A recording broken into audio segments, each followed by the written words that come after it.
مگر افسوس کی بات یہ ہے کہ ہمارے ملک کے اندر ہمارے طالب علم جدید ثقافت کے نام پر بین الاقوامی کھیلوں کے اندر مصروف ہیں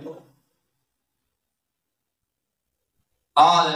کھیل کے میدانوں میں وہ ہیرو بننا چاہتے ہیں اور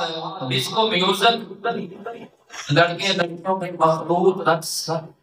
مل کر جو ہے وہ ناچ گانا اور غسل کود کے شوز میں مسلمان آج ڈوبے جا رہے ہیں اور جو متوسط طبقہ ہے وہ گھروں کے اندر ڈش ٹیلی ویژن اور پھر سوشل میڈیا ان کے اندر مصروف ہے آج جدید ٹیکنالوجی اور سوشل میڈیا جو ہے آج بڑے عروج پر ہے۔ ہمارے نوجوان جو ہے ٹک ٹاکر بننا چاہتے ہیں، کوئی یوٹیوبر بننا چاہتا ہے۔ مطلب قرآن نبی نے ایمان والوں کو حکم یہ دیا ہے کہ اے ایمان والوں اپنی حفاظت کا سامان